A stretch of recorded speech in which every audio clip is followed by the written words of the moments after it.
शहबाज शरीफ सिर्फ और सिर्फ जनरल आसिम मुनीर की कठपुतली और आर्दली है। इससे ज्यादा ताकतवर वजीर आजम तो मुशर्रफ दौर में शौकत अजीज था। मैंने अपनी जिंदगी में पाकिस्तान में नाफिज किए गए तमाम मार्शल लॉ, यानी अयूब खान, यहिया खान, ज़ियाउल हक और मुशर्रफ का मार्शल लॉ देखे। यहिया खान और ज़ियाउल हक का मार्शल लॉ पाकिस्तान की तारीख का बदतरीन मार्शल लॉ था, जिसमें जमहूरियत को बिल्कुल रोक दिया गया था। मुशर्रफ इस हवाले से कदरे लिबरल था। जो कुछ आज मुल्क में जमहूरियत के नाम पर हो रहा है, इसका मौजना सिर्फ और सिर्फ यहिया खान के दौर से किया जा सकता है। मार्शल लॉ में सबसे पहले जमहूरियत, आजाद अदलिया और आजाद मीडिया का गला घूंटा जाता है ताकि आमर की गलत कार्यों पर कोई भी आवाज बुलंद करने वाला ना हो। आजाद मीडिया चूंकि तनकीद करता है, इसलिए इसकी आवाज बंद की जाती है। अदलिया क्योंकि गलत फैसलों पर एक्शन लेने का हक रखती है, इसलिए इसके इख्तियारात भी सल्ब कर लिए जाते हैं। आज इस जमहूरियत की आड़ में नाफिज इस मार्शल लॉ में ये तमाम फस्ताई हरबे बदल जाता मौजूद है। ये कैसी जमहूरियत है जिसमें पाकिस्तान के सबसे मकबूल और बड़ी पार्टी के चेयरमैन का नाम तक मीडिया पर लेने पर पाबंदी है। जैसे अहमद रहमान कमीशन की रिपोर्ट के जरिए वाज़ेह हुआ था कि यहिया खान ने अपनी ताकत और इक़्तिदार की खातिर मुल्क के निज़ाम को तहस-नहस किया, वही काम आज भी किया जा रहा है। फार्म 47 की बोगस और फ्रॉड हुकूमत को बचाने के लिए तहरीक इंसाफ को मुसलसल कुचला जा रहा है और मुल्क में जमहूरियत, कानून की हुक्मरानी और अदलिया की आजादी का जनाजा निकाल दिया गया है। शहबाज शरीफ सिर्फ और सिर्फ जनरल आसिम मुनीर की एक कठपुतली और आर्दली है। इससे ज्यादा ताकतवर वजीर आजम तो मुशर्रफ दौर में शौकत अजीज था, क्योंकि कम अज कम तब इंतखाबात में सतह की धांधली नहीं की गई थी जैसी फरवरी 2024 में की गई। धांधली की पैदावार फार्म 47 के सारे खड़ा नाजायज, लेकिन नातवान टोला दरअसल हुकूमत के नाम पर एक दबा है। अलकादिर ट्रस्ट का फैसला सिर्फ और सिर्फ पिछले केसेस की तरह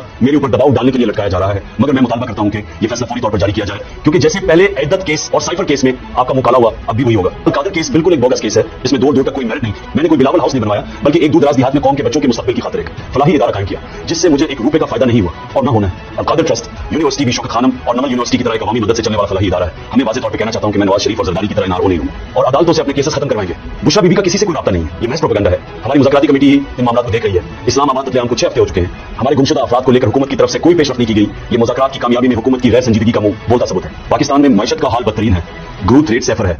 मसनूई तरीके से डॉलर को काबू में रखना कोई माशी कामयाबी नहीं होती। मुल्क में तरक्की सिर्फ सरमायाकारी से आती है और सरमायाकारी कभी ऐसे मुल्क में नहीं आती जहां कानून का वजूद ही फौत हो चुका हो, अदालतें आजाद ना हो, दहशतगर्दी हो और जहां असल अवामी नुमाइंदगान हुकूमत की बजाय जेलों में हो। ऐसा मुल्क कभी तरक्की कर ही नहीं पाया।